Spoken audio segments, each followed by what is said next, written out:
Case closed, I'm more popular than Bagbo. Tidjane Thiam, a pretentious con artist worse than Alassane Ouattara. The truth in numbers. Since his opportunistic parachuting into the Ivorian political arena, following the death of Henri Konan Bedi, Tidjane Thiam has fancied himself as the Messiah Côte d'Ivoire never had. The so-called savior destined to bring national redemption. The man we're told is essential, lest the country sink into the abyss. An absolutist mindset, a level of self-obsession rarely seen before. A product of global financial capitalism, he returned from the plush comfort of Swiss banks to save a people whose pain, values, and history he knows nothing about. A made-to-measure narrative crafted for a man who, in truth, sees Ivorians as fools ready to swallow anything. In the past, when Alassane Ouattara was still in opposition, a legendary fortune was fabricated for him, enough to make Kankou Moussa blush. It was a lie. The tyrant Ouattara only became wealthy after seizing power. But with Tidjane Thiam, the illusion is even grander. He is said to have blue blood, born into elite circles. First in everything. Mr. I know everyone and everything. Clearly, his favorite word in the dictionary is me.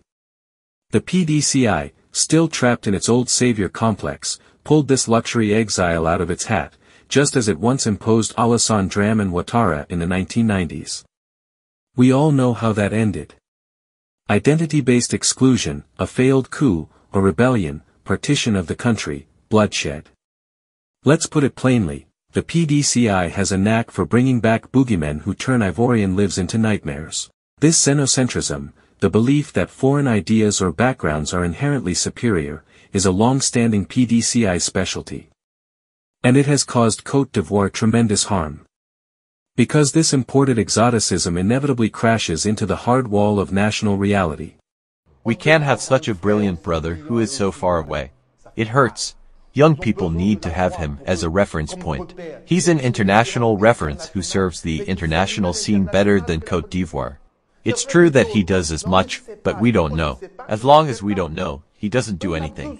And we need him. The despot Ouattara remains out of touch after 15 years in power. Tidjane Thiam, for his part, is still on planet Mars. Worse yet, to his arrogance, he adds contempt. To lies, he adds vanity. To political emptiness, he adds a borrowed sense of greatness. From the moment he arrived, Tidjane Thiam declared himself the best at everything.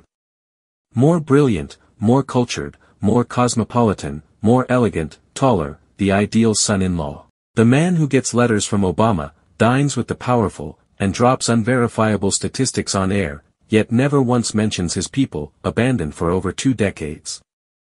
He seems to think that a few appearances at Davos and a couple of features in Western magazines are enough to secure the keys to the presidential palace in Abidjan. His opportunism is all the more obvious when reading Antoine Glazer's Macron's African Trap.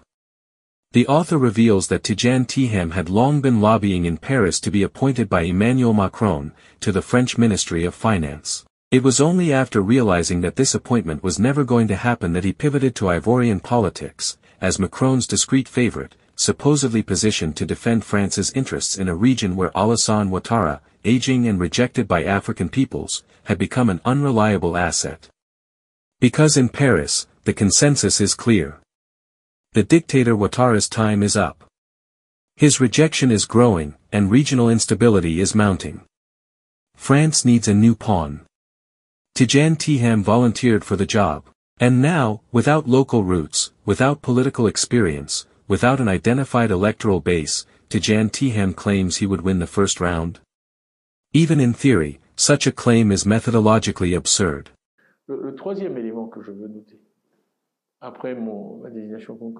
The third element I want to note, after my election as candidate, the leadership of the opposition through the Cape Côte d'Ivoire, is that we had organized a poll, with a world-renowned organization to find out the state of opinion today, a few months before this presidential election. And the results have been available since this afternoon by coincidence. They indicate a number of things, but I will highlight 2. The first is the popularity of political leaders, which is traditionally measured by comparing favorable and unfavorable opinions. I have the honor to tell you that I am leading this poll, and by a wide margin, with a very positive balance, ahead of the former President of the Republic, Mr. Gbagbo, who is second in this ranking. We will publish all these results. You will all have access to them because we strongly believe in transparency. The second point, which is the most important, is that Ivorians were asked in a second round of the presidential election between Mr. Alassane Ouattara and myself, who will you vote for? I won by 57% against 41% for Mr. Alassane Ouattara. So a difference of more than 15%. So when I say that Ivorians have really repaid me for the effort I have made these last few months, I say it without hesitation and without reservation. What poll is he referring to? Which institute? What methodology? What sampling? What bias was accounted for? No recognized institute has validated it. No credible media outlet has published it. No voter has heard of it. This poll exists only in TM's imagination, or in the PowerPoint slides of his PR consultants desperate for grassroots support.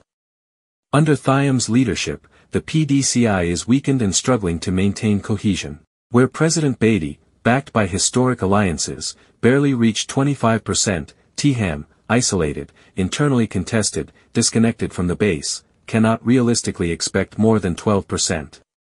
And that's a generous estimate, based on current trends. Low mobilization, rising skepticism, and growing rejection of a man viewed as distant, and out of touch with Ivorian realities. Even among his self-proclaimed supporters, many remain silent or discreet, fully aware of the lack of real popular backing. What Tidjane Thiam calls popularity is nothing more than a media mirage, fueled by Paris-based echo chambers far removed from the Ivorian electoral ground. In the face of this grotesque manipulation, let's return to the hard facts. The 2010 presidential election, the most documented in the country's history, gave us the following results. Laurent Gbagbo, 1,755,795 votes, 38.3%. Alassane Ouattara, 1,480,610 votes, 32.08%. Henri Konan Bédy, 1,165,219 votes, 25.24%.